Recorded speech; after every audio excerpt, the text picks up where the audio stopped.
Ray, how you doing today? I'm doing good, Alex. How you doing, man? Right on, man. I haven't seen you in a long time. Yeah, it's been a long time. About how long do you think it is? 30 years, 35 years? No, it's been feels like it, right? Right? We've known each other at least that long. I was thinking about that recently. So Yeah. yeah, I mean, 31 years. I've seen you in a little bit during those 31 years, but to sit down and really have a nice conversation with you, it's been about 31 years. Yeah, It's been a long time. yeah. So I know you always try to stay busy and stay, doing the next project and stuff. Is there anything cool that you've been up to, or? Oh yeah. I mean, just working a lot. So I'm working for a great music manufacturer in Santa Barbara. So Cool. loving that.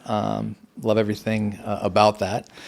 And have been woodshedding musically. So it's just been trying to get back into music after, getting my degree, and that took some time.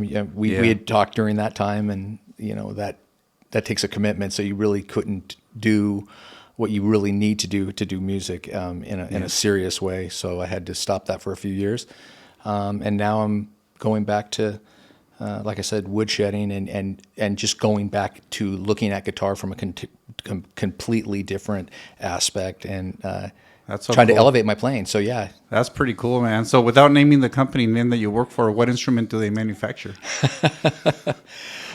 Is it a guitar? Is it a sitar? Or Yeah. is it a violin? What is it? Yeah, let's just a say drum? let's just say guitars would not sound the same without them Oh, wow. being in the world. Yeah, that's awesome, man. Yeah. So that's pretty cool. Did you look for that job, or did I that did. job find you? A little of both, Yeah. but that was one that I paddled out to. Yeah, that's pretty I cool. was working at another job, and left that job to pursue this one in a serious way. Yeah. Our relationship that we've had as really good friends has always been around music. Yeah. Do you mind going into a little bit about how you got into music? How, at what age did you start taking that route, or you Sure. you want to dive down that rabbit hole? Yeah, I mean, it's unfortunate because with a lot of our musical journeys, there's always fallout along the way, and a good friend growing up, childhood friend, when I was about 13 years old, he was about a year younger than me. My buddy Jay, and he has since passed away. He actually passed away at 38. Oh shit. He had one of those lifestyles that just he had his own issues, and people have that. But he was addicted to being addictive, if you could kind of figure out how that is. Yeah. And He just wants to chase that rush all the time. So you're. I don't think that I think he just did it to maintain. Wow. But the thing is when he was 12 years old, 13 years old, he could. I mean, it was unbelievable. He could play. His dad was in like a little Texas kind of just a country band. They played even though it was in California, Southern California, and so he had access to drums, all this gear. He had his own guitars, and he could play. As an example, he could play, Zeppelin, anything from Zeppelin. He was a huge Zeppelin fan, and he could play anything. He just needed to know, did you want the live version or the studio version? And he could do that at 13. He could fully solo. And I mean, you think about how phenomenal someone like a Stevie Ray Vaughan was. He had that kind of a potential. I mean, he was so good at 12 or 13 years old. He was a virtuoso. It's just natural, natural and a great guy. But he just had these things that he was only going to live a certain amount of time in his life. He just burned too bright. A lot of those personalities that have that creative aspect to them, they tend to steer towards the drug use and the fast life and stuff like that. I mean, maybe that's just a part of being a great artist. It's like you have this counterbalance to your creativity that kind of messes some people up and destroys them. Yeah, I mean, you're right. I mean, he had this talent, this natural talent to be able to, his playing was so loose and all of this. And to your point, I mean, that's where I learned how to play guitar. He had access to it. So he was just so open to, here, take this extra guitar I have and just, practice on it as long as you want. He really didn't care about things. About material things so much, but he always had whatever he needed. And in some ways, I like that about that he had that, but in other ways, he took life for granted because you head down a certain path, you're gonna, if you don't have someone to pull you back. Yeah. And he had an older brother and older siblings, and one that he was very close to that passed away.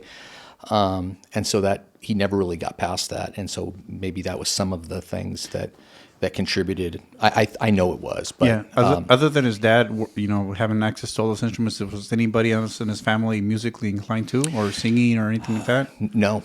Interestingly enough, it was just him. So he was just him and his dad, and yet we would all, during that time, we would all dress up like Kiss or whatever and do our things, and we had all this stuff and listen to music. But he could actually take the makeup off and really play the and song. actually play. Wow. And he was, and it really drove all of us.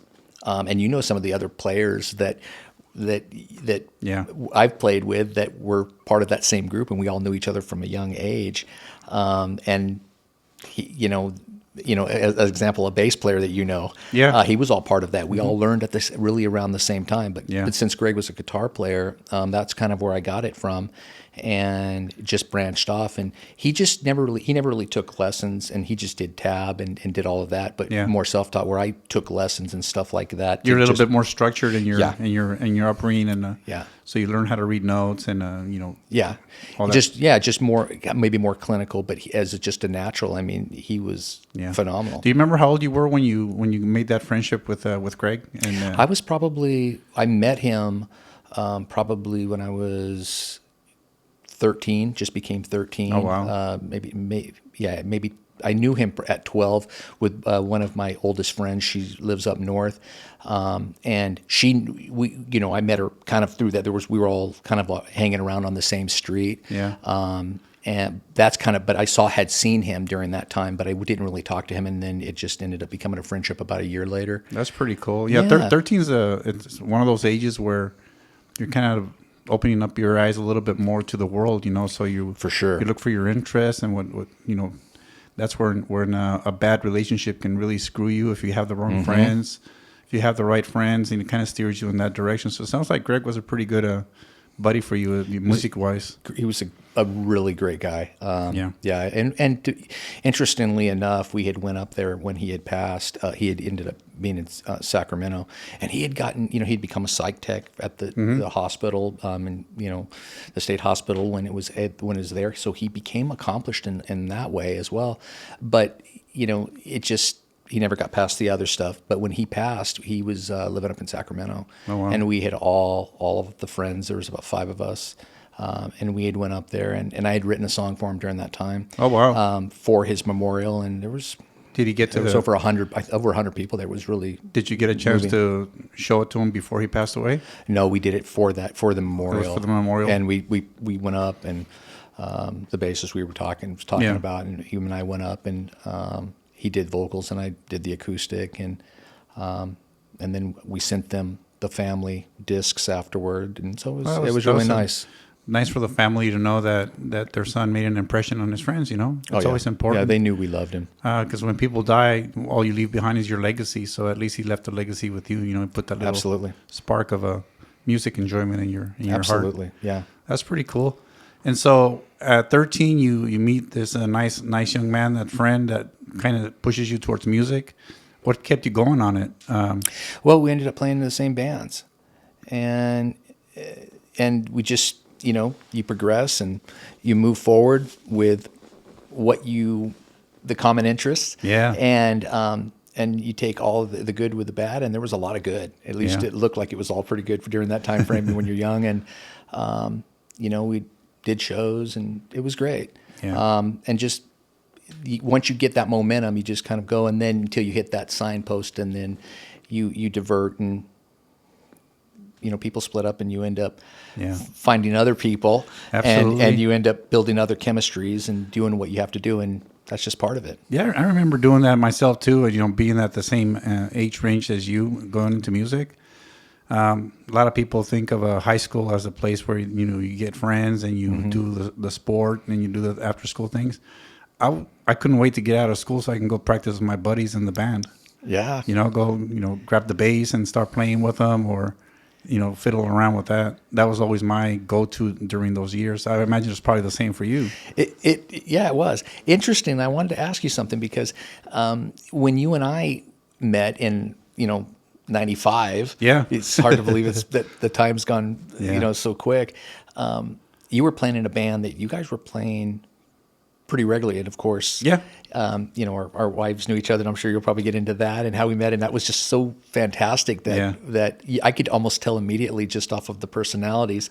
But once we had actually gotten together and started playing, and of course you were more kind of producing and stuff at that point, you were more of a kind of doing a lot of sound engineering and of course playing bass and keyboard. Right. But you were doing a lot of that with the band that you were playing with, and I remember you had like all this gear, this PA gear, and you were like every other week you were having to, I think you'd just come back from that band kind of shutting down. You guys were kind of on a hiatus. I was burned out, dude. Yeah. When I met you, I was burned out. Yeah. I mean, because the stage time when you're in a band, that's like pure gold for you. It just fills you with energy. You're playing your music and you're seeing the people that are listening to you having a really good time, giving you thumbs up and saying, "Yeah, do that again," or it just fills you with energy. Mm-hmm. But all the shit that happens before that, it all sucks. Mm-hmm. The trying to deal with different personalities, the people not having the same push as you. Mm-hmm. Knowing that you have to, as a band, do certain things, and then some of the people don't do it. Right. That's always a hassle. It is, and that's something that I always fought with. The adrenaline rush when you're on the stage is so good that sometimes you're able to push some of that stuff away and say, okay, well, it's worth it because I'm having this moment right now, and the people around me are really enjoying it. Right. But there comes a point where it's just not enough, and you have to like regroup and rethink. I don't know if this happened to you, but it happened to me several times. Yeah, and I remember you telling me that, and it was there were a lot of parallels to kind of what, we weren't gigging at the time, like you were. You just kind of come off of that. But how, in that instance, how long had that been happening? Because I'm sure it wasn't just one incident, right? Oh no, How long had that been going on? When with the band that we were talking about, that was one of our more serious bands that because we had several albums already recorded. Yes. We were being pushed around all over the world in different countries, and so it was fun, but the seriousness was not there. So the band, we had been together for probably about 5-6 years, and so there were some really good times where everybody gelled it together, and there were some bad times where you're like, come on, dude, you got to push that person over the line just to do the thing. But it was about 5 years of ups and downs, and then just the downs got too many, and we had to make a decision. This is not working.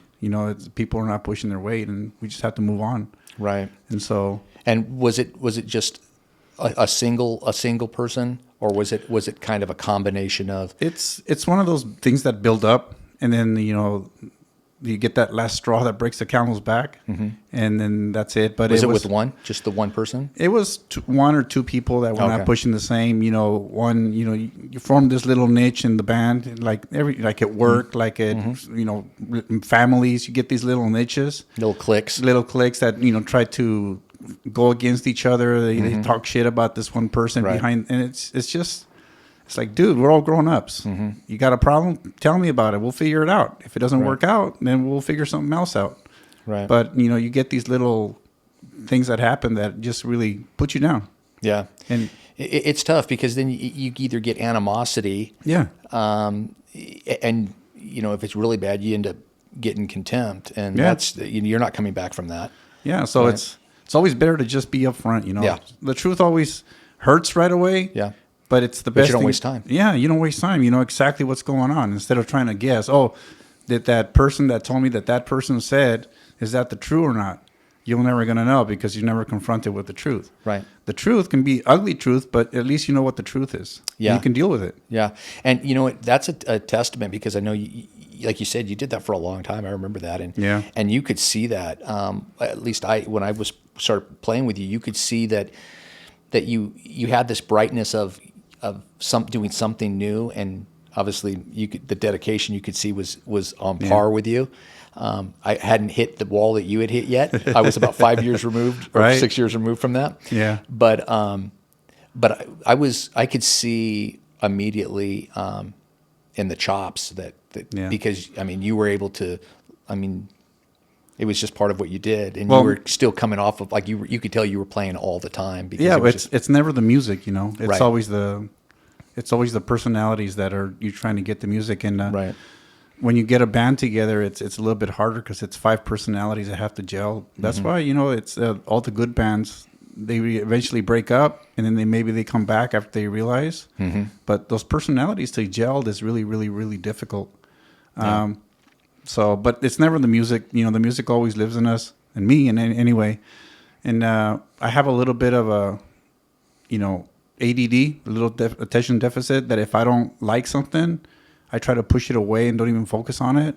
But with what I have, when you find something you love, you hyper focus on it, Right. and you get freaking crazy with it, you know. So the band was one of those projects. The recording was another one of those projects, and now this is another one of those projects where you know you little switch clicks on and you just want to get it done. You're all in. And and every day you do something to get you closer to it, you know. Right. Some day it's an inch, some days it's a mile. So, but you just keep going forward. Just keep progressive. Yeah. Yeah. You have a similar personality. Oh yeah. Well, Yeah, I think so. you want a beer? Sure. All right, let's get it. Yeah. These aren't twist tops, I take it. No, I'll get it for you. Here. Here you go, buddy. Thank you.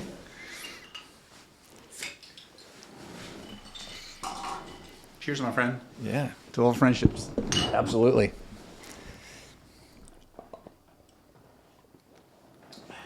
Oh, that's pretty good. Victoria. Yeah, they're really good. I've never tried that. Yeah, it's Pretty tasty. it's not as light as light beer, and it's not as bitter as, you know, those heavy hops that's beer. nice. So it's pretty good. I like it. So back to what I was telling you.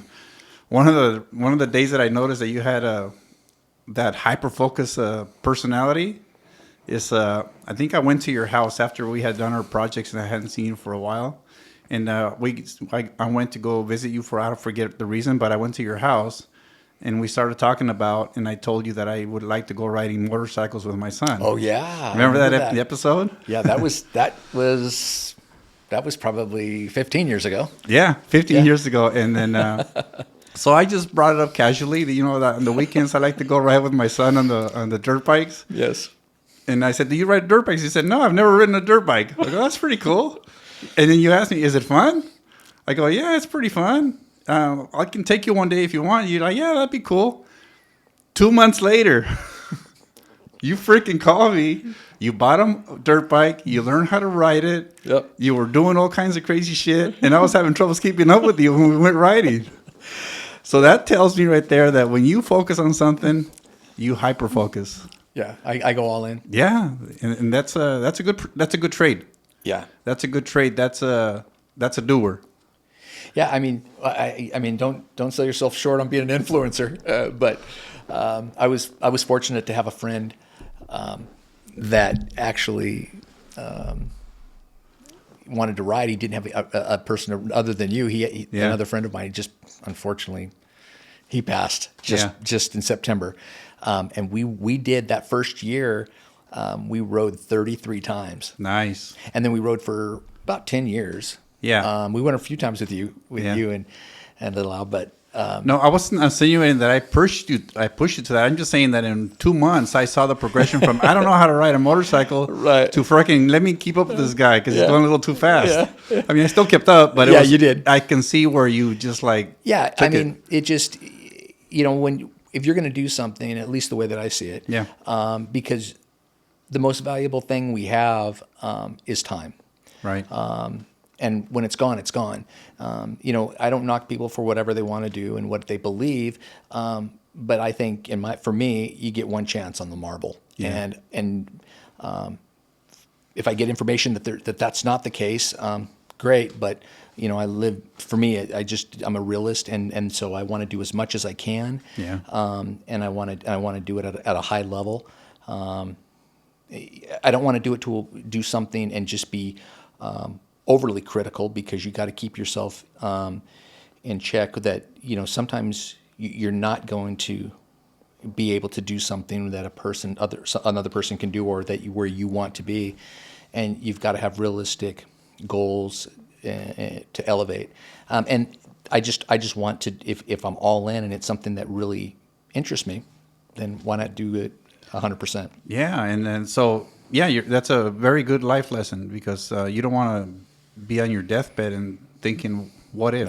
No. That's the last thing you want on your mind. No, exactly. Your last thought should be, "What the fuck was I thinking when I was doing that?" Right? Yeah. Because you tried it.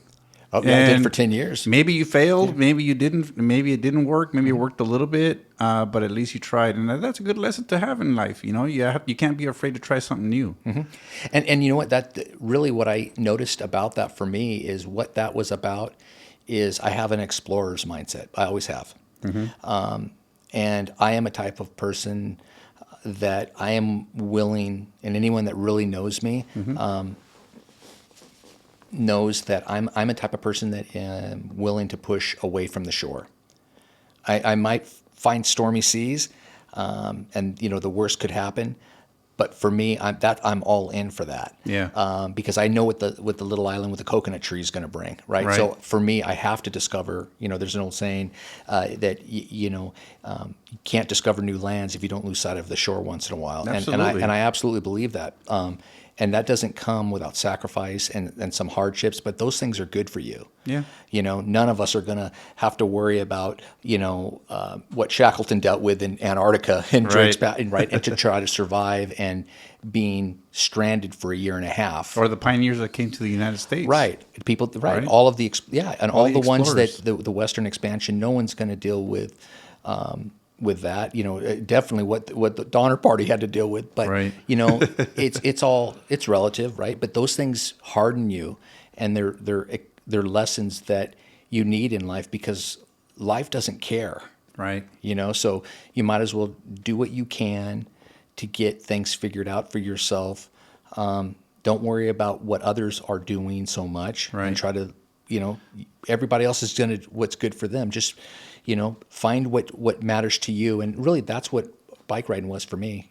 Dirt bike riding was a way to explore, and for me to find that vehicle to be able to do that. Yeah, absolutely. And with anything that you put yourself to do and to learn, it's the fun part is learning it. It's not when you finish The challenge, it, yeah. I already done it. No, that's just like, that's your reward. But Yeah, the journey is the best part of it. absolutely. And learning new things and jumping over this next hurdle. Mm-hmm. When you're trying to learn how to play the guitar, Mm-hmm. you make it sound good, but how hard did you fight to get your fingers in the right exactly, spot, get the calluses, and to get muscle memory so you can just do it without even looking at it? That takes a lot of hard work. And It's the same thing with songwriting. yeah, Where you just, others may not get it, where if you're really, really working on that craft, you just know that you need to either put it away. It's just not ready yet. And it takes a lot of, diligence to really fight through that, because you get so bogged out. frustrated, and you just go, oh, I just want to, why can't I get past this piece or whatever?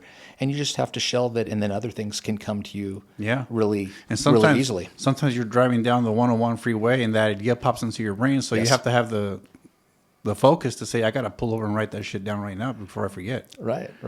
So Some things come easy. Some things Yeah. are a challenge. Yeah. But to your point, the challenges are definitely worthwhile. And that's what makes I us. think that's what life is, right? It is. Because nobody's born rich, and if you're born rich, you have to learn how to keep that rich, right? Otherwise, you're going to lose it all, and it's going to be even worse. Yeah.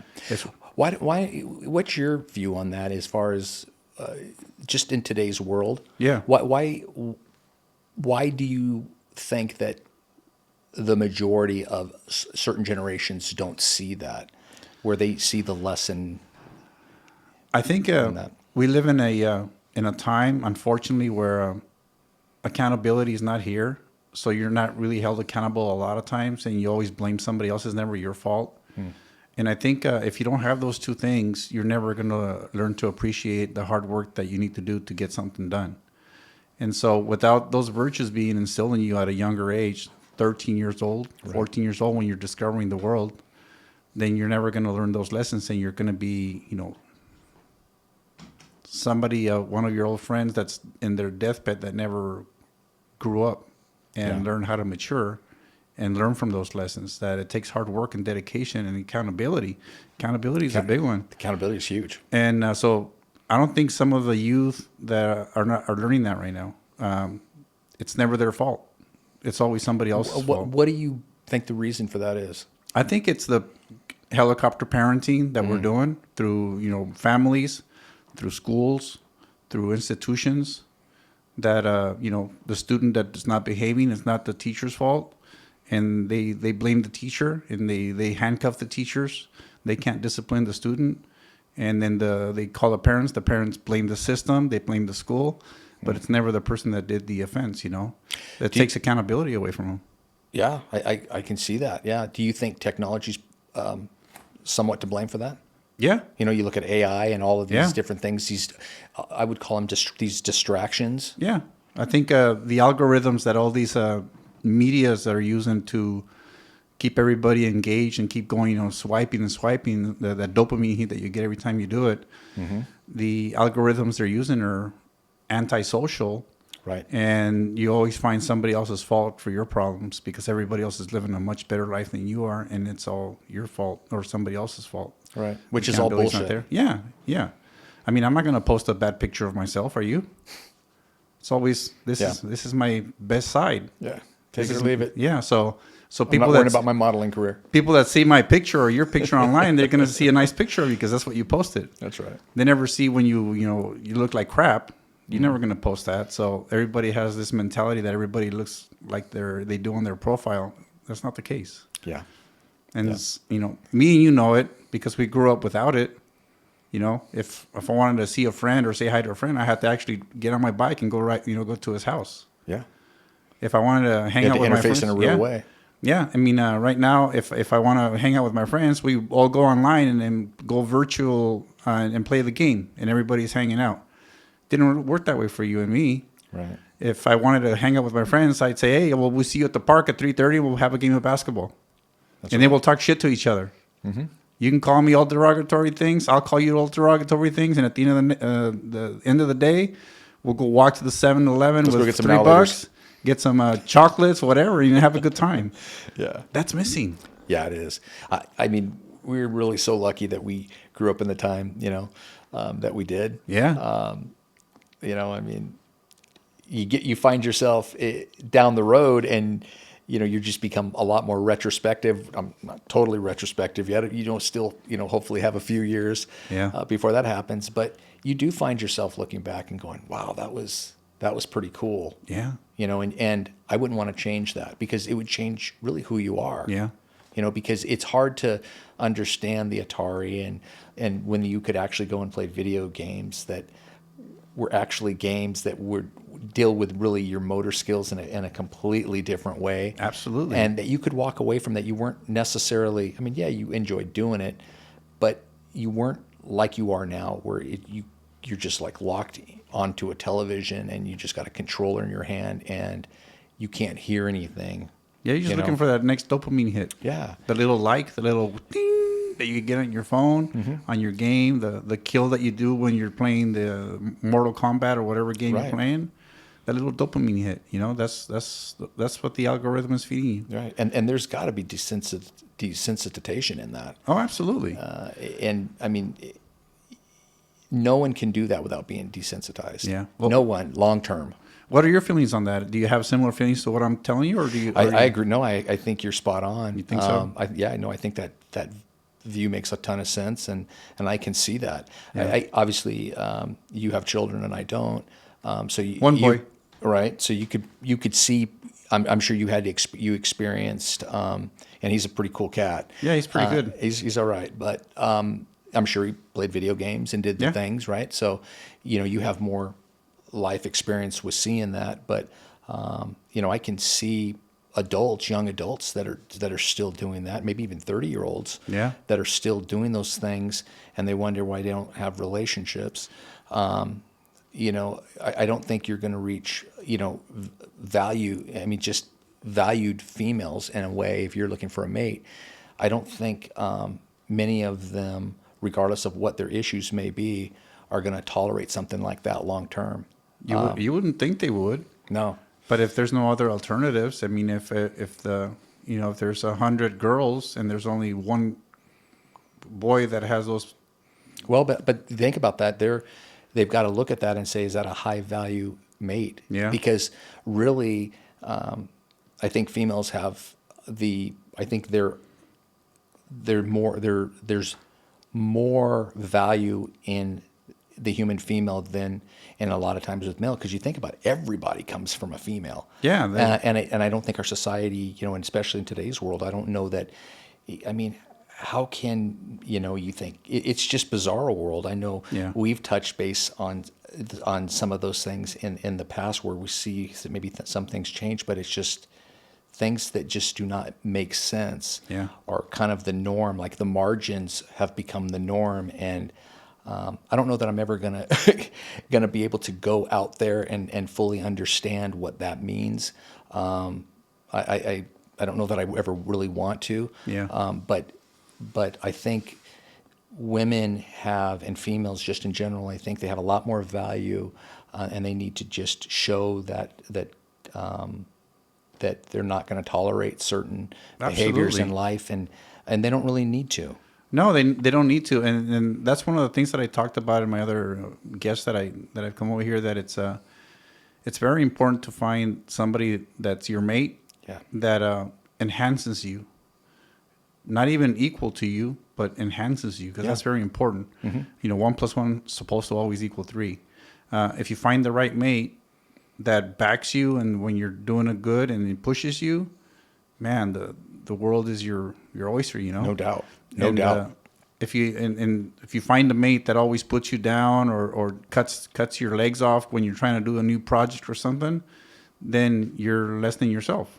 Yeah.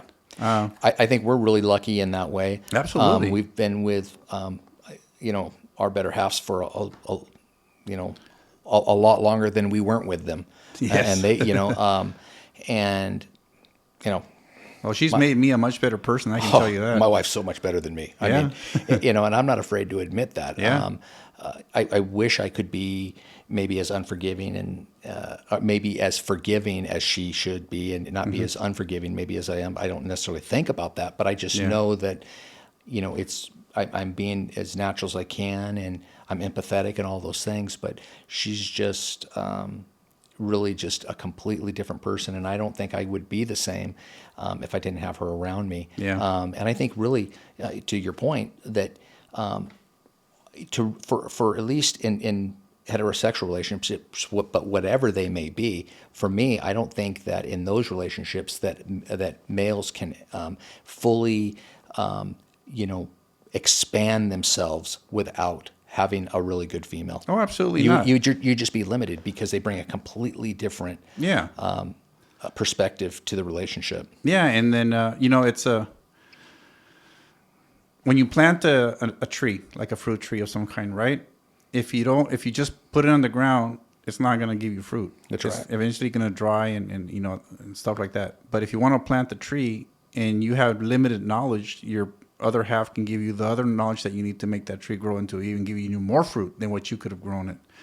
One example, this studio that I built right here, that if I didn't have my wife's backing or pushing me more than what I thought she was going to push me, it probably would never have happened, because it's a big expense.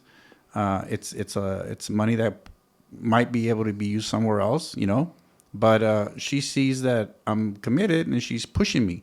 Yeah. One example, I'm out shopping for cameras, right? So I'm talking, she goes with me, and we go shop for the cameras, and I'm telling the guy, I want something that, does this, the 4K and the blah, blah, blah. I don't want something too expensive. Just show me something that'll work. So he brings out a camera that, costs $1. I'm just going to use $1 for a thing, right? For numbers. And then Connie looks at me and goes, why are you buying that cheap ass camera? I go, what do you mean? It's good. It's going to do everything I want it to do. She goes, really, Alex? That other camera that cost $2 seemed like it was much nicer. It's probably going to make your podcast look nicer. Don't buy the cheap shit. Go buy the good one. Yeah. And I'm like, are you sure? She goes, yeah. Do you have the money for it? Yeah, I got the money. So she pushed me. Yeah. Instead of holding me back, instead of giving me shit for buying the camera, right? She's like, boom. So what happens at that point? Now my mentality is, I better make this shit work. Yeah. Because now she's pushing me. She's checking it out. Yeah. She's making sure. Yeah, she's making sure. So now she's holding me accountable. Yeah. So if I go half-ass at it, she's going to get mad at me, and that's not a good thing. And that's where I think 1 + 1 = 3. Because if she wasn't that way, pushing me to reach my potential, then I'm not going to get there without her help. Right. And sometimes we need that extra little push of saying, yeah, you're doing the right thing. Keep going. Yes. Go buy the speakers. Go buy the computer that's going to work better. Go buy the program. Right. You know, stuff like She's that. been like that ever since I've known you. Yeah. She's, supported you with music. Absolutely. Just, she's fantastic. Yeah. She's she's a wonderful. Absolutely. Her personality is great. Just even keel.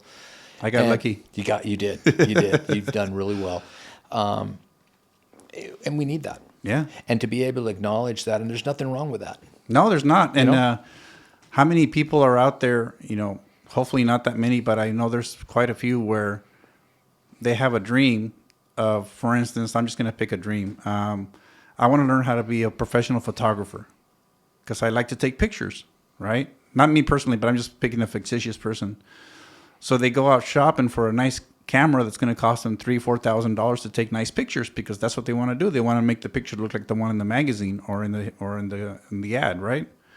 And they need that camera with the specialist to do it. A wife that doesn't support that is going to say, why are you spending that much money? Just take it with your damn phone and work with that. So now his dreams have been cut. His potential is not going to be met on that photography, right? And that's where a bad partner is going to put the brakes on your dreams and in your hopes, and you're not going to reach your potential. And without that, what are you? Right. You're just a...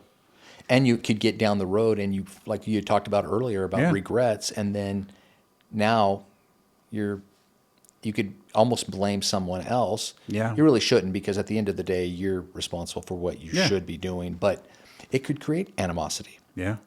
Because you maybe didn't, the way that maybe they did or didn't believe in you. And, maybe they believed, but you could be okay with it, but just do this. Only put your toes in, to the water. Yeah. And that's okay to be, because our mates can do that. They can be very, very honest. And that. When they're saying that they're coming from your best interest. But if you've got someone early on and you don't have all that history, or you don't have what I would call the core issues, if you've got someone and you don't have to be on point with everything, but if you can get the core things figured out and be on the same page, man, the relationships, the years just pass by and you're like, wow, what the heck happened? Where did all that time go? And everything flourishes. You flourish, she flourishes, and the relationship flourishes, and everything's, you create something. That fruit tree starts giving you fruit. So absolutely. So Ray, we both creative minds. We like to do stuff all the time, right? So I went from music, on the stage, to producing, to eventually this. What have you been up to with your creativity? You already told me about your work. Yeah. With your creativity, are you working on anything cool, new? Are you taking a chill right now? What are you doing? Yeah, I am actually. No, I'm not chilling. I wish I could do that, but that's just not my nature. Even though it sounds like it'd be pretty fun, but I'm having a good time. But no, I am actually, like I said, I'm going back, because music is a huge piece for me. So you're going back to music? I am going back to music. Nice. But similar to what you're doing, I want to do a blending of things, because I've always really enjoyed art as well. And I even though I can, I can draw fairly well, I'm not at a level that I would consider, there's just unbelievable. I'm not going to go out and try to do a museum piece or anything like that. But I can formulate and do well enough with logo design and concepts as far as storyboarding and what I want to do and the creative piece there. But what I want to do is I love to songwrite, and I've had some success with that, a few decades ago. Obviously, my wife would like me to write full time and be a ghostwriter and do some of these things, and that's an opportunity. But right now, I'd rather just do that for my own music. Yeah. And I consider a big part of that in a lot of those ways with what I've done. You're a huge piece for that as well because of just some of the chemistries we've had. Yeah. And maybe that's something for another time to talk about in depth. But what I'd like to do is, and I notice you've got an old design on the shirt there. I see that. We won't say how old it is, but it's almost older than my son. Yeah. Who's over 25. Yeah. But I have a trademark that I'm looking to license out, and it's a life brand that is really something that's for myself. I've got a group of people that kind of believe in that too. So it's just your own, like you said, your own tribe. That you That's pretty cool, man. You just do. And I want to blend that in with the music and a lot of local, or, obviously we're in Southern California in Ventura County. Yeah. I'd like to, showcase artists that are from the area. And when I mean artists, I mean artists that paint, that draw, and take some of these ideas, bring them some commissioned artwork up, and let the music fuse with that. Yeah, a lot like Pink Floyd, and there's a lot of other bands, Marillion, and a lot of other bands that do those kind of things that do that blending. A lot of times you have the artists that know how to create the art, but they don't know how to market it or distribute it or put it out there. That's a very important It's huge. thing, and it's. I mean, you can be the best artist, but if nobody sees your work, it just goes one way and comes out the other way. Right. So you have to be able to network, and you've got to find. I feel fortunate that I have outlets to be able to do that. Now, I mean, I've always had some of that, but I wasn't really ready to, like I was saying before, fuse it all together. And I'm at a space now where that's really what I'm working on. And I'm not doing it for any other reason than more of a grassroots thing. All I can really worry about is my own area now, and my community. That's really what I want to showcase. I don't care what's happening in London right now. I care about what's happening here, and I'm born and raised in the area, and it means a lot to me. I don't want to. I don't want to do something that wouldn't be authentic to who I am. Yeah. I know who I am at this point. I think that's important to put stuff out like that because it does, it focuses, like you said, on living, on doing the right thing, on life, on personal growth probably, and not being afraid to expose yourself. So, some people might say, I don't like it, and that's okay. That's okay. And some people might say, holy shit, that's amazing, and then that's even better. But if you put it out, then people can critique it, Yeah, absolutely. I mean, in a lot of ways, you hear where people will say, well, you know what, I'm an artist, and we'll talk in these terms as like someone that's a musician. Yeah. And they'll say, yeah, well, this is my art. You just don't understand it. Well, you don't get to, and for me, you don't get to make that claim. You have to decide if what I do is art. I can't say it's art. You have to make that determination. Yeah. Because it could just be, you know what I mean? It's something that you do. That's where I think a lot of today's world, people believe that everything that comes from themselves is golden.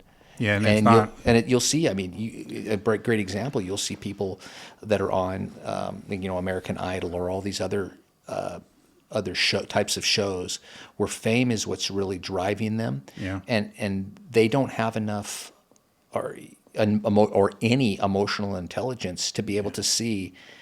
Really, you've got the Dunning-Kruger effect completely just showcasing itself. Yeah. They cannot see that they're not nailing it. Right. But they believe they are. Right. And you need people that are close enough to you. I'm just saying this in general. You need people in whatever you do that are saying, you know what? Stick to welding. Stick Yeah. to whatever you're doing, right? Keep making your, Yeah. your muffins, and you're a great baker or whatever. Yeah. And we need those types of Well, people. you need the feedback because that'll hone your skills. Yeah. If you really love what you're doing and you suck at it, Yeah. it gives you the motivation to do it better. Absolutely. And learn from it.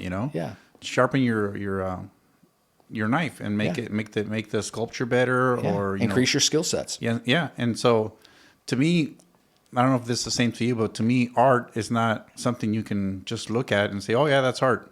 Right. Art has to cause an emotion. Either it has to Right. keep you happy, or freaking angry, or mad, or Sad. inquisitive, or sad. Yeah. That's what art is. It's supposed to be emotive. Yeah. You And know. so, and you can't just say, "Oh, I created, so it's art." No. Right. But No. if you look at the world, everybody thinks that everything Yeah. that they're doing, and that's, I think, That's just part of the helicopter parenting that what's going on right now with all the institutions. Everybody's and getting everything. a trophy for Yeah. just participating, and Yeah. and unfortunately, life doesn't work that way. And I think if you can be around, and this isn't unique. This isn't. I've seen this. I've read this. I'm a voracious reader, so that's one of the things that you can see this anywhere. Anyone can look this up, and the more that you and prove it out, the more that you are around someone that is better than you, right? Or even though another may not think that is the case, if you think it, that's all that matters. Yeah. You are going to get better. You are going to learn more than if you already have a certain skill set and, Yeah. and you are good and you're the best. If you're the best in that group, you've got a problem, because There's no more growth. there's no more growth and you're going to stagnate. And you just, there's a lot of people that will just be complacent and then will do that. And that's fine if that's what their life is. Well, they want to stay in that little bubble where they're Yeah. the top dog. Because it's comfortable, and Yeah. right, they're able to, there's a power play or whatever it may be, whatever the reasons. There's a ton of reasons why, but at the end of the day, you're still going to stagnate and you're going to level out. And if that's what you want to be in that little bubble, that's fine. But if you really want to push yourself and you have the potential, you owe it to yourself to be around people that are better than you. Let me take what you just said and elaborate a little bit on it. Sure. How important it is not to get comfortable with your position, and don't be afraid to step away from your comfort zone. That happens in art, happens in music, happens in relationships. The place that I see it happen the most is in work. It's so sad to me to see some people that have all this potential to go out there and do something greater than what they're doing at their work, and them not pushing themselves to do it because they're comfortable. They're making the car payment, they're making the mortgage payment, they're going on vacation once a year, they're taking the weekend off. They can't wait for Friday because the weekend's there, so they can take some time off and relax and watch the sports, watch the games.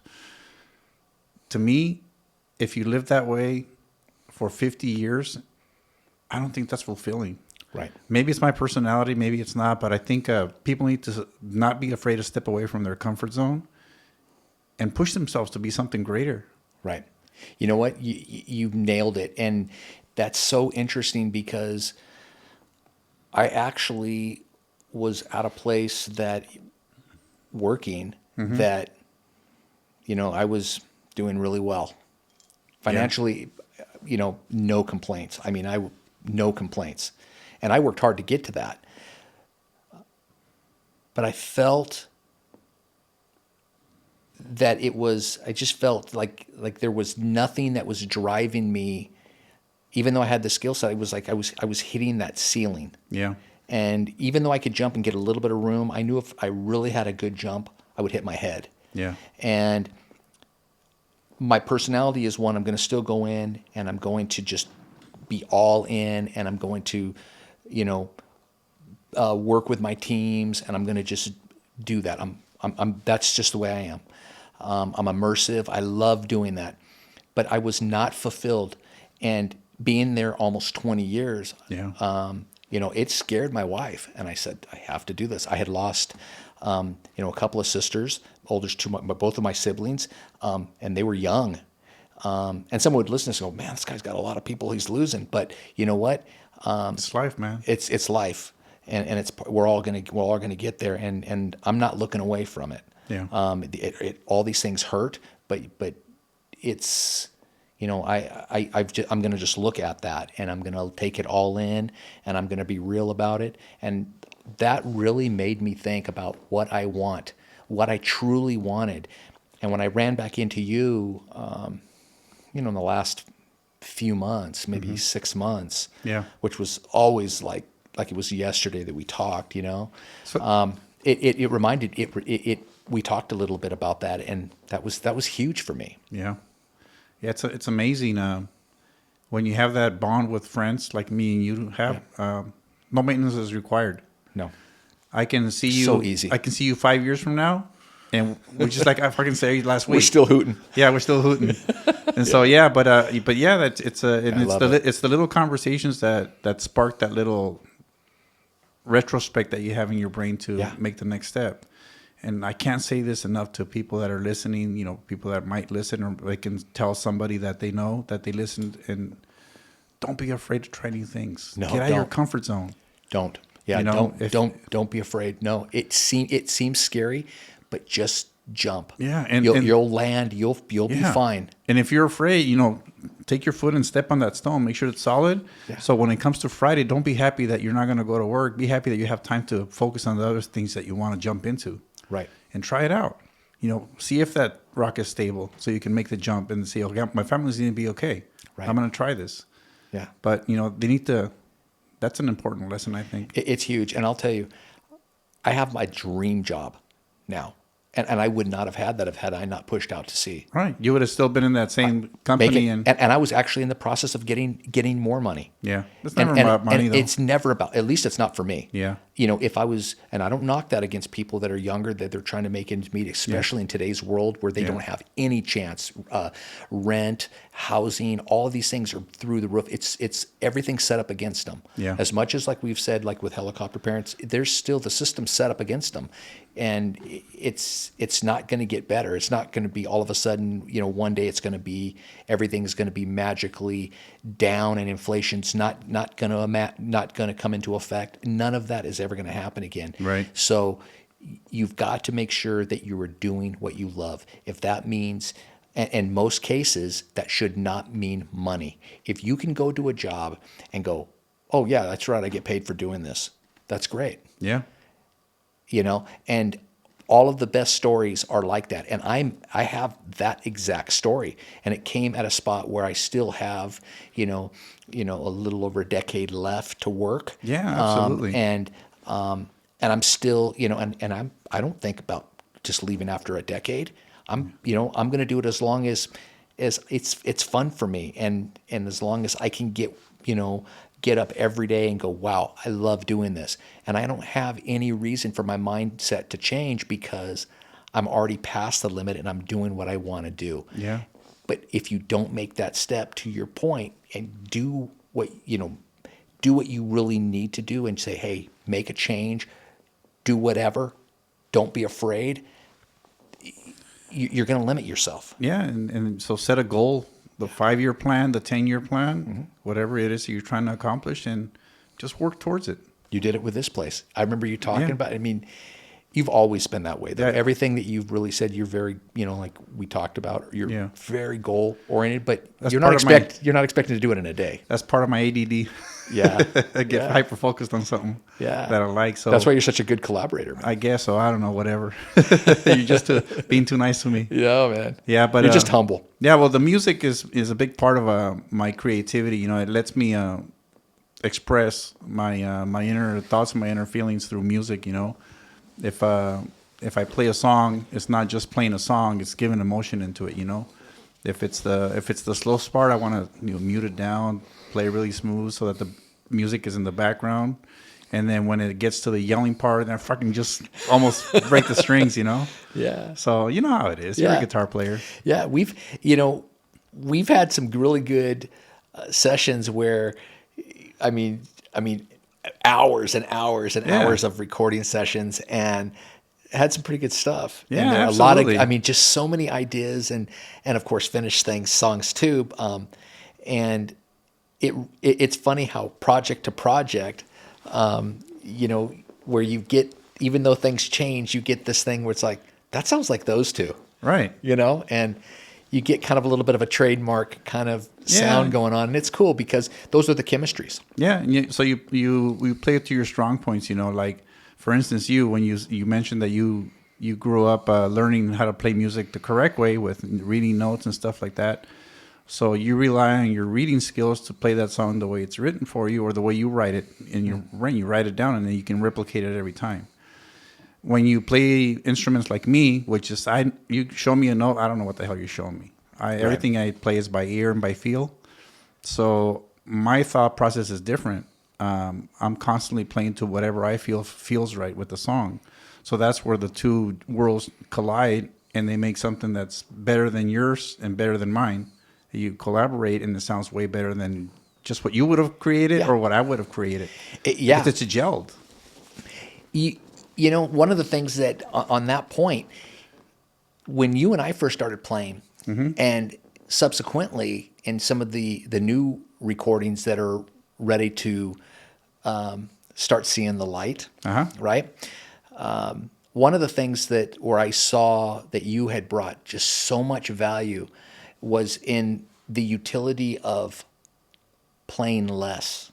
Oh, where absolutely. one of the concepts of where I have not known a person in my life where, and I'll explain this after I say it, where with you, less was more. Yeah. It actually isn't like there isn't serious playing. It's just you're playing something that's more in the pocket. Yeah. And that is something that collaborating with you in the songs where it's like, wow, that is different. And it made me think about the way I wanted to chart songs.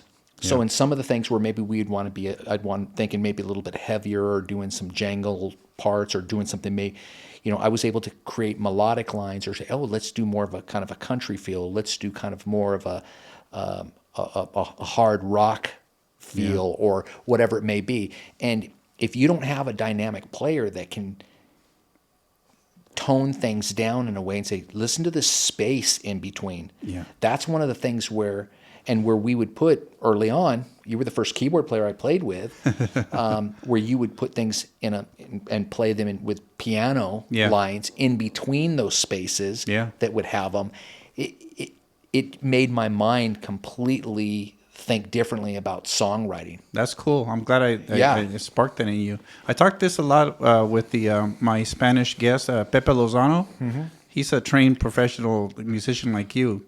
And he was one of my persons that helped me, do the stuff that I do. He was a good mentor. Wow. And so the thing that I was collaborating with you at the time, I was focusing on getting the vocal correct and the guitar correct, because those were your strong points and it was your song. So when you want those things to shine, you want everything else to be subtle but solid. So you have to build a good foundation with the bass and the drums and the little fill-ins with the keyboards. But you want the voice to shine, you want the vocal to shine, and you want the guitar to shine. So how do you do that? You meet everything back. Yeah. If you're an artist, this is your background, but you want the blue light to look really cool. What do? Tone everything else down. Yeah. Let that take the spotlight. If I turn everything up to 100%, the bass player, the guitar player, the drummer, the flute, the keyboards, it's going to sound like shit.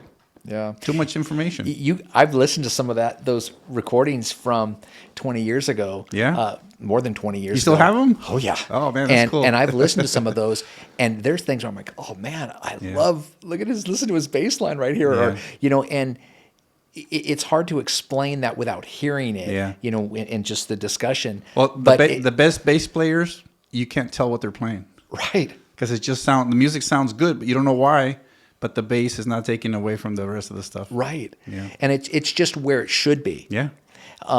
That's not to say that there are some where the bass is more of almost like a lead instrument, and it matches for the song. But every song can't be that way. No. And there's some where you find yourself limit with our earlier discussion about when you have players that maybe you shouldn't. That time has come and gone, and you're ready. You really should be moving on, because if you don't, you stagnate the writing. Yeah. And the songs end up, really good songs can fall by the wayside because you're not allowing a musician or musicianship to come into that song the right way and really do the song justice. Yeah, absolutely. And also, if you're writing the song and you're worried about my bass playing, I'm doing a disservice to you. Yeah. If you're writing the song, you're saying, whatever I write, this musician is going to play it the way he's going to play it, and it's going to sound amazing. You don't have to worry about it. All of the energy goes into you writing that song and your arrangements.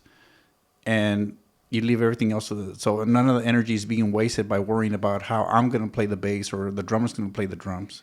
You have confidence in those other musicians knowing that they're going to do a good job, and whatever you make is going to shine. Yeah, the song, So, it's about the song. Yeah, What's it's about best the song. for the song. Yeah.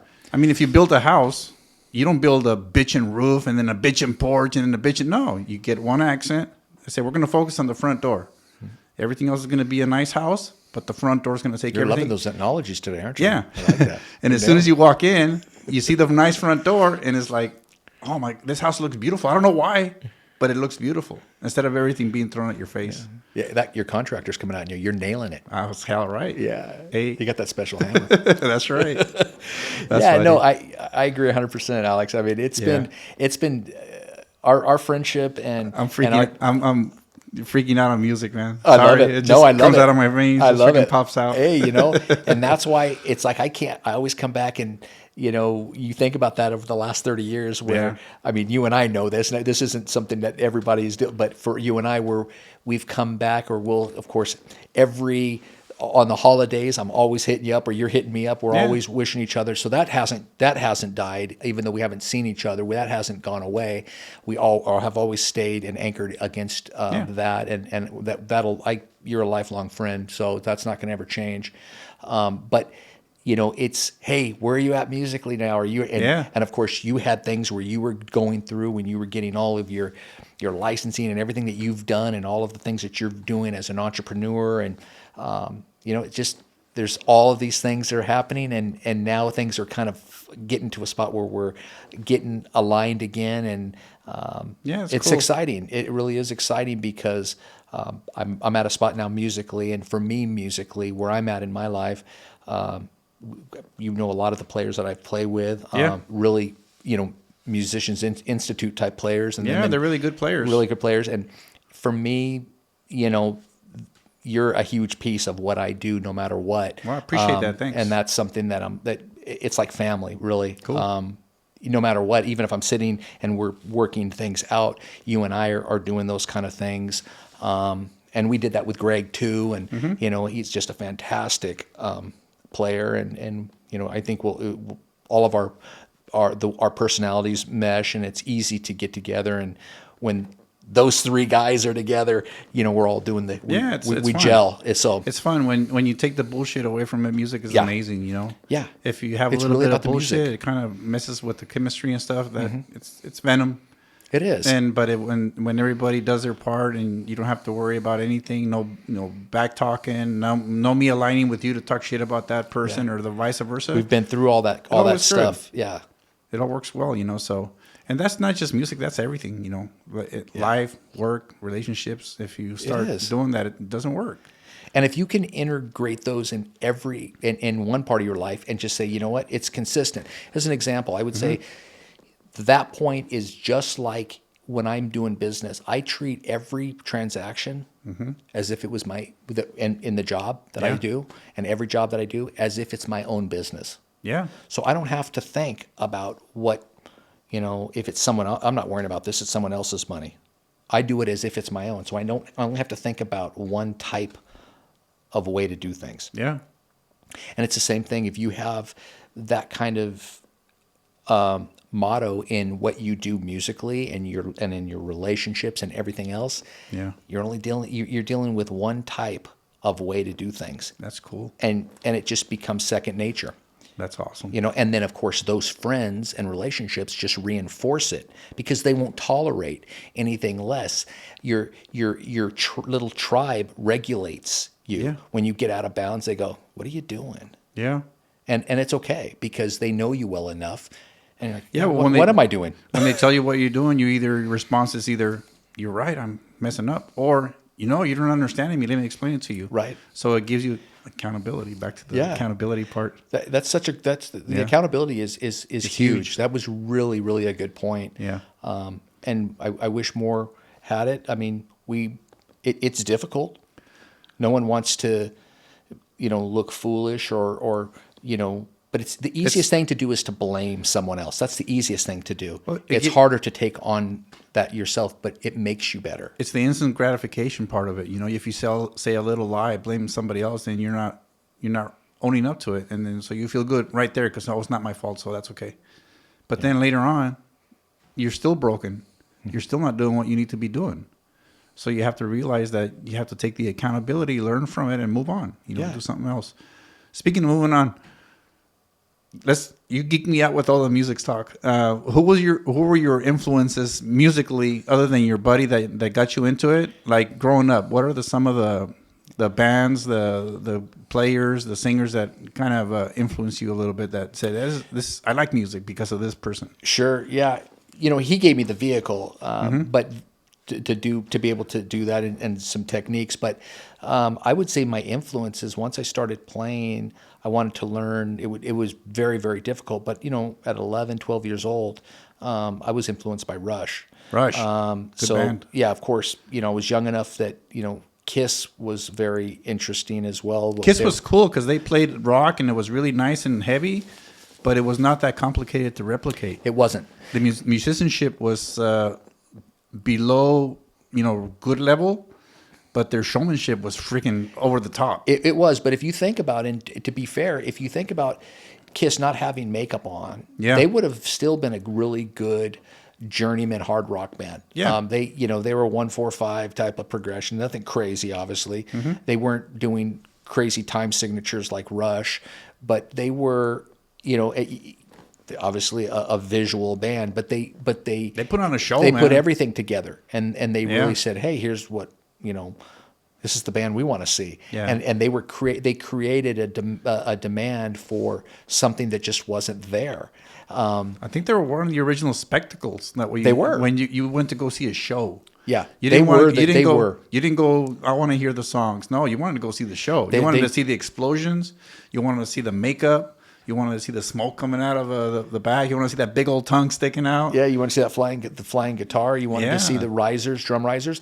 They were that's a fact. Actually, they were the first band that put on the theatrical that did the theater in a way, not like something like Pink Floyd that was doing things with lasers and things that ELP was doing, the progressive bands that were doing things with synthesizers and things, and they were doing this larger screen thing. Pink Floyd and quad types of sound and the fidelity when it was hi-fi when it first came out. They were doing the fire with the fire pots and the bombs and the risers, and they were doing it with songs in a 3.5 minute format. So you were in and out of that song, and there was some shaking going on, and there was a fashion show going on. Every song was a freaking roller coaster. It was a roller coaster, and of course, the Iron Maidens and all of the bands that have, even in country now. I mean, Garth Brooks. They're all doing it. They were all in. I mean, Kiss was something that almost anybody that is huge in the rock world or in really in music. Yeah, they're doing the spectacle now. They have to look at Kiss as they're going, oh my God, those guys are, but. Pink Floyd had a show with the lasers and stuff, but his concerts were more, you can say, message oriented. So he had a theme through the whole concert. It wasn't like bam in your face every song, bam bam. Here's a spectacle, here's the light. It was more of a theme. Right. So and with a little bit of a political tint to it, which was cool. They were really almost like an art band. Yeah, it was really cool. I mean, very cool. Man, that Off the Wall album was a freaking amazing. Oh man, and Dark Side of the Moon. Yeah. And before that. So there was Animals and all these other albums that they did that really, those are the bands that, I was listening to a lot of progressive rock. I was very fortunate to have a sister that was a little over 3 years older than me. So when I was, 11, 12 years old, I was she was letting me borrow her albums, and she would have Frampton Comes Alive, and he's got his face on it, and he'd have one of his a tooth colored, and she'd have his eyes crossed, or she didn't care, but she loved rock and she loved music, and she just loved to dance. And my younger sister, who was a year older than me, she had kind of the latest things that were out there, and she's, when you giving me my album back, and That's funny. but I was fortunate enough that I was able to do that, and a lot of the local bands.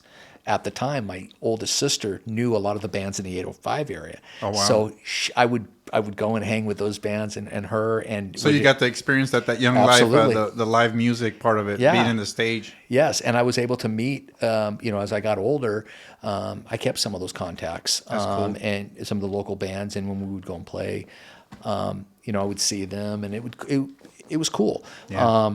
But I was definitely influenced by Rush. I liked bands like Triumph, very melodic. So a lot of the melodic bands are what I'm geared towards. So I like. Did you like Sting, or is that a little bit too? I like the too melodic? Police. The Police. I like the Police. I like some of Sting. The Police is good. Yeah, I definitely think the Police have some really good albums. Yeah. There's a couple of really good albums that I like from them in their earlier stuff. There's a Spanish band, Maná. I've heard of them. They kind of mirror a little bit of the Police. Yeah.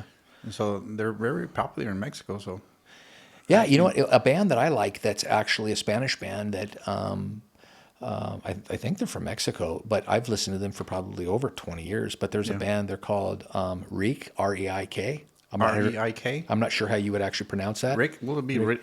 Yeah. They are fantastic. I mean, Jake? yeah. And they have... I never heard them. Oh, I'll have to send you some stuff from them. But I've check 'em got out. probably, on my phone, I probably have 10 different songs from 5 different albums from them. Yeah. And they're all in Spanish, but they're a Mexican pop band. Yeah.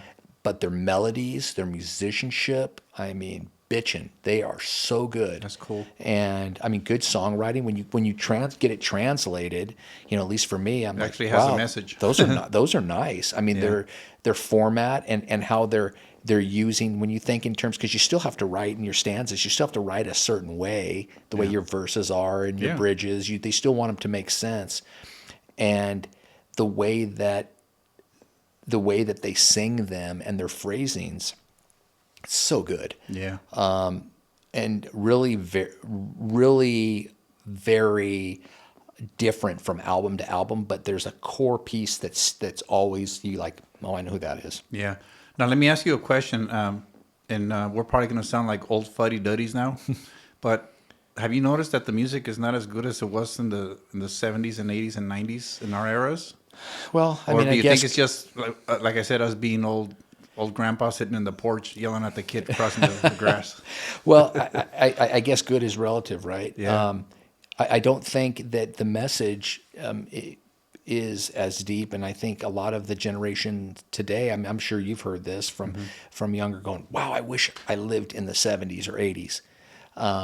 There's a lot of that where there's a lot of the generation today that are having this nostalgia moment. Yeah. And that says something. You're not going to see things where you saw them, where you could go in the early 70s and even up to the 80s, where you could, you could have a record company say, okay, you're in your, we'll give you after your sophomore effort, you need to start doing this and this. You could find your legs in the record industry. And there's just no way that's ever going to happen. Now you have to, if you do 1 million, if you were to do 1 million records in a hypothetically like in today, or so many views, the way you're going to do it now, you have to have 2 million next time, or you're a has-been, right? And because society now, their wants are changing all of the time. Their attention span is gone. Yeah.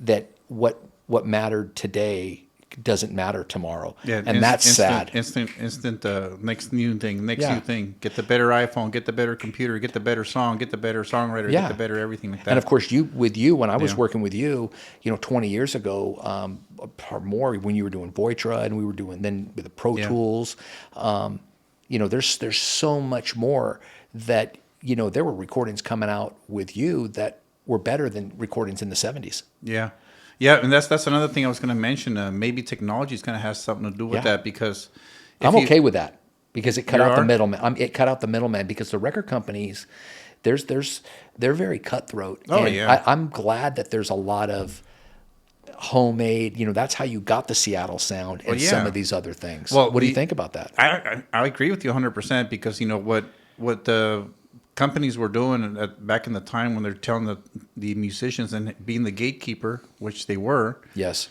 You had non-musicians, which is the companies, telling the musicians how to do their art, which Yeah. always sucks. Right. Right. The A&R guys. Mhm. Yeah. So back to the technology part of it.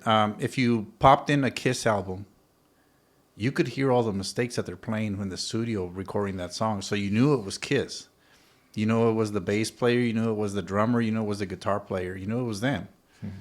Right now, everything's overproduced. Everything sounds too perfect. Yeah. They'll get the singer and they'll run auto-tune with AI on it, so you can't tell that it's auto-tune. Ridiculous. You'll get the guitar player and they make sure all the notes are in sync with each other, and so it sounds really beautiful, but it doesn't inspire you. Right. It just sounds, it's too perfect. That point, you absolutely nailed it. If you look at the first Van Halen and even the second Van Halen album Yeah. in '78, but the first Van Halen, they did that almost live, And you can hear it. And you could hear bottle caps. You could hear that with the Who as well. But with Van Halen, the solos were worst case second takes. Yeah. You can look this up and you can see during those sessions, when they did those in Los Angeles, and even the demos that Gene Simmons helped produced Yeah. for Van Halen. When he discovered them, at the Starwood, and was looking at when they were playing the club circuit in Los Angeles during that time in '77 and '78. But when they did that first album, they were doing it essentially live, and that was the beauty of it. Actually sounded that's what dangerous. It did not sound perfect. Like you said, you could piece together a solo that sounds perfect, and yeah, you could reproduce that live. You just practice it enough. Okay, here's how I'm going to get to this point, and make sure you're doing everything. But you may take 50 takes, like as an example with Def Leppard. Like I like Def Leppard. I think the guys are very talented in Def Leppard. They've been doing it for almost 40 years. Made one of arguably the best overproduced album with like Hysteria and even Pyromania. Yeah. But it sounds too perfect. Yeah. You know what I mean? The vocals are too layered. You I don't think know what's real. It goes back to the being art, causing an emotion. If it's too perfect, it's not going to cause an emotion. Let me give you an example. If I put you in a vehicle that can go 150 miles an hour and you're a passenger, and you have a professional driver that's going to drive you in a straight line, gradually going at perfect speed so you don't feel it, but it goes 150 miles an hour. Okay? That's a perfect ride. That's going Yes. really fast. And it's a beautiful ride. The car never, it always goes straight. And then I put you in another car that one of the wheels is a little loose, and the guy's, he's been driving, but he's not very good, and he goes 80 miles an hour. You're going to enjoy acceleration more in that 80 mile an hour ride than it is on that perfect car. Yes. And that's where the emotion comes in, because you're gonna get out that 150 miles and you go, oh, that was nice, it was cool. But when you get out of that 80 mile an hour car, you go, holy crap, thought what the the wheels were fuck's coming off. going on? I thought we were gonna crash, and he held it together. He had me push the cord over here. So That's right. You have to cause emotion. Yeah. And I think That's a good point. And that's what's missing, I think, in some of the overproduced stuff with the movies today, with the music today, and all the stuff that they're throwing in our face with everything. That's a good example, actually. Another thing that I noticed too is when we started getting the CDs, the quality was a lot better too, and when they started streaming, they brought the quality down. They went to lower hertz to get the thing to drop, and I saw a diminish in fidelity and mood when you listen to the music. I do personally like the way that the analog sounds. I like the old Vinyl. Yeah, I love collect vinyl. vinyl. I really love that. I But still have 2 freaking boxes of vinyl in my shed over there that I have. I need so to you get like a record player. analog over digital if you had a choice? I don't know if it's I like it, but I don't know if it's just because being me and that old guy in the front lawn, yelling at the kids, or if it's because it really does give you an emotion when you hear it, because that little scratch on the record, Yeah. or the way that the guitar kind of floats back and forth in the Mm-hmm. speakers. That analog sound to me sounds more pleasant. Well, let me ask you that. What is something from a producing standpoint that as an engineer, what is the thing that really drives you the most? What do you get the most pleasure out of? When I was doing productions, Yeah. like Yeah. mixing and stuff, Yeah. making it sound nice to somebody that doesn't know one crap about music. That was my one thing that I was looking for. Your goal. My goal, yeah. And do you know how to play the guitar? No, I don't know how to play the guitar. Tell me what the sounds. What is? Do you like the song? Do you not like it? Be honest. Tell me what you think. Oh, it sounds okay. That wasn't good for me. And if I play it and they say, "Oh, that sounds really good. Can you play that part again?" Yeah, check it out. Okay, that's a little nugget that's giving me a little feedback. Because when you show a song to somebody that knows music, that knows an instrument and stuff like that, they're going to focus on that instrument more than anything else. So they don't see the whole song; they just see that little part. And to me, that was my goal, to have somebody that doesn't know crap about music, but enjoys the song. Wow. That's awesome. Yeah. Yeah, I think that with some of the stuff that we've done, that's something that you were able to do. Hey, I remember early on. What are you looking to get on this song? What do you Yeah. what do you hear? What's your vision on this one? And then being able to go, okay, here's what we can do. Taking that route based Yeah. on my input of right on the initial, and then going, Yeah, 'cause it was your song. right? What do you think after a while though? But bringing in the producing kind of mind, Yeah. to say, what do you think about this if we were to lay back on this, like we talked earlier? What if we did this? And we can always redo it. Yeah. But and it opened up so many ideas. That's a good thing too that you bring if you think about just different options. Yeah. Because really that's what producers are. Just if you think about a producer in general, Well, that's what they do. One thing I learned about from Pepe Lozano, my Velasquez, that I told you was a mentor to me. He showed me some stuff that made me realize, yeah, it's pretty cool. I learned some stuff from him. One of the things that I noticed from him when he was helping us produce that one album that we did that was massively produced all over the world, he kind of told us, I'm going to be the producer. I'm going to get you the label. I'm going to get you the distribution. Even though he's a musician, he's played in bands before. He didn't touch the music part. He let us do it. He goes, I'm doing the producing. You guys are doing the music. You guys make it. And he didn't give us any input. So that's also important too. Yeah. So when I was collaborating with That's you, a very different approach than what a oh lot. yeah, no, right? most But that's producers cool. are the last album was a hit. Got to make the same one, Right. which Bring in some orchestra strings. right. Beatles. They come from Europe and they land in the United States. They go on the Ed Sullivan Show. They have that show. That album goes crazy, goes wild.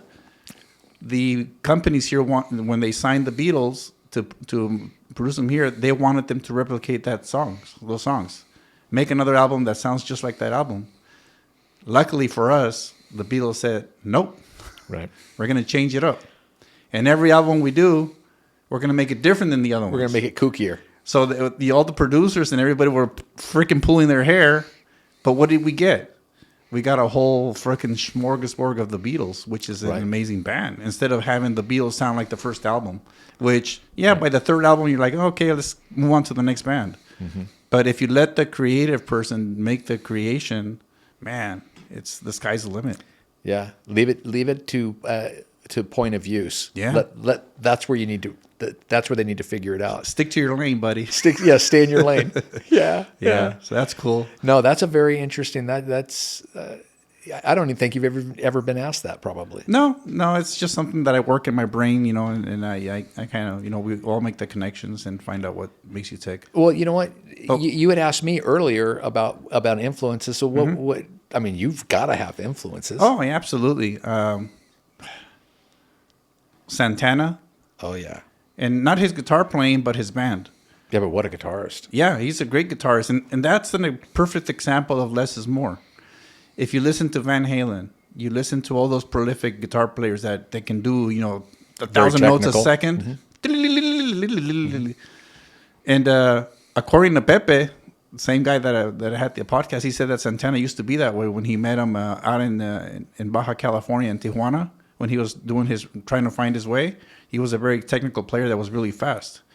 And then he moved to San Francisco, and with the influences of the music that was going on in San Francisco at the time with Jimi Hendrix and all those really great bands from that time, he learned how to play melodically instead of, repetitively. So he learned how to tone it down and make it more, get the emotion out of it. So his guitar playing is amazing because it's like very simple notes. I mean, any 14-year-old that has a vision to play a guitar can get those songs learned, fairly easy. They're not technical, but they're very melodic, and they have a lot of cool stuff that gets emotions out. Well, so that was a big influence, the Santana's bands. Yeah. Also, some of the other acoustic stuff that I was in the time more in the Spanish music, in the Cuban music, salsa. Salsa, there's a lot of really great bass players in salsa that are very, tempo oriented, and they can shine where they need to shine, and they can tone it down where they need to tone it down. So that's a big influence. And how old were you when you were influenced by Santana and some of this Cuban influence? About the same age as you were. Okay. 14, 13 years old. Right, when you're just a sponge. Yeah, I was just like soaking it all in. Yeah. And then my biggest influence, of course, is my dad.